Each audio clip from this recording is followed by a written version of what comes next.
కందుకూరు మండలం మీర్ఖాన్పేట్ గ్రామం వద్ద భవిష్యత్ నగరం శంకుస్థాపన కొరకు Shri Anumula Revanth Reddy, deputy CM Bhatti Vikramarka, IT మంత్రి దుద్దిల్ల శ్రీధర్, అలాగే ఎమ్మెల్యే అభ్యర్థి కిచ్చెన్నగా లక్ష్మారెడ్డి గారు ముఖ్య అతిథులుగా విచ్చేశారు. అలాగే వీరికి తుక్కుగూడ బహయ్య వద్ద స్వాగతం పలకడానికి కాంగ్రెస్ సీనియర్ నాయకులు, అలాగే రంగారెడ్డి జిల్లాలో గల ప్రతి మండలం గ్రామస్తులు భారీగా పాల్గొని వారికి పూలమాలలు సమర్పించారు. రంగారెడ్డి గారు ఈ కార్యక్రమాన్ని ఏర్పాటు చేయడంలో క్రియాశీలక పాత్ర పోషించిన మీ అభిమాన నాయకుడు కేఎల్ఆర్ గారు,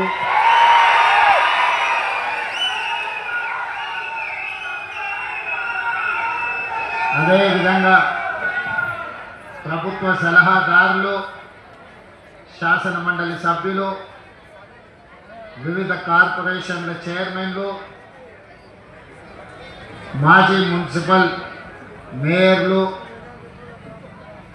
ప్రభుత్వంలో వివిధ హోదాలలో పనిచేసిన ప్రజాప్రతినిధులు, అదేవిధంగా మున్సిపల్ అడ్మినిస్ట్రేటివ్ శాఖకు సంబంధించిన ఉన్నతాధికారులు, ఫ్యూచర్ సిటీ డెవలప్మెంట్ అథారిటీ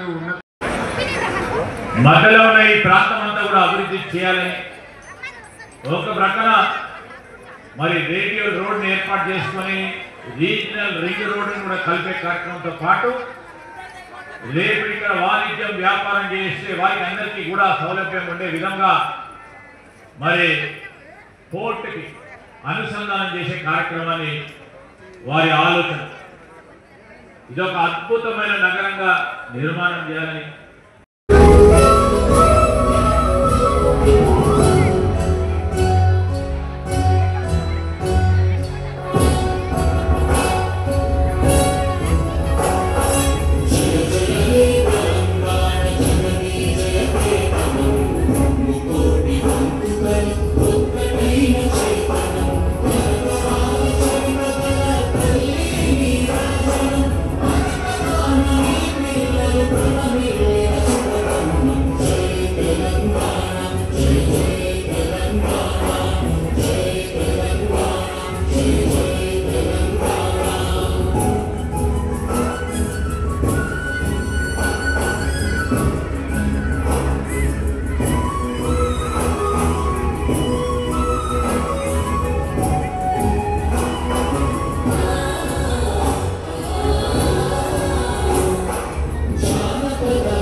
భూమికి పూజ చేసే సందర్భం.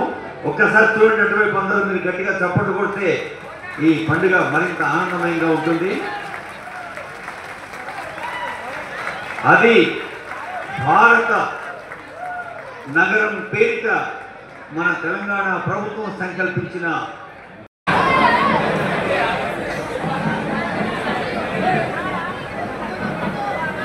ముఖ్యమంత్రి డిసెంబర్లో ఇక్కడి నుంచే కార్యక్రమాలు చేపడతాడు. అదేవిధంగా నెలకు 4 సార్లు మా ఉప ముఖ్యమంత్రి గారిని, మా శ్రీధర్ బాబుని ఇక్కడ వచ్చి కూర్చొని కార్యక్రమాలు నిర్వహించాల్సిందిగా వారిద్దరు కూడా నేను సూచన చేస్తున్నాను. మనం ఉంటే వ్యవస్థలన్నీ ఇక్కడికి వస్తాయి. వ్యవస్థలన్నీ ఇక్కడికి వస్తే ఈ సమస్యల్ని పరిష్కరించడానికి అవకాశం ఉంటుంది. చివరగా ఉప ముఖ్యమంత్రి గారికి ఒక సూచన, ఇద్దరికి, శ్రీధర్ బాబు గారితో అదేవిధంగా మున్సిపల్ అడ్మినిస్ట్రేటివ్ శాఖకు సంబంధించిన ఉన్నతాధికారులు, ఫ్యూచర్ సిటీ డెవలప్మెంట్ అథారిటీ ఉన్నతాధికారులు, ఈనాడు ఈ కార్యక్రమాన్ని విజయవంతం చేయడానికి విచ్చేసిన యువమిత్రులందరికీ కూడా గొప్ప గొప్ప పొజిషన్లో ఉన్నారు అని అంటే ఆనాటి నాయకులు ఒక ప్రణాళికబద్ధమైన ఆలోచన చేసేది కాబట్టి ఈరోజు ప్రపంచంతో పోటీ పడగలుగుతాం. అందుకే మిత్రులారా, గతం నుంచి భవిష్యత్తుకు పునాదులు వేసుకోవాలి. గత అనుభవాలు మన భవిష్యత్తుకి ప్రయోజనకరంగా ప్రణాళికలు మనం రచించుకోవాలి.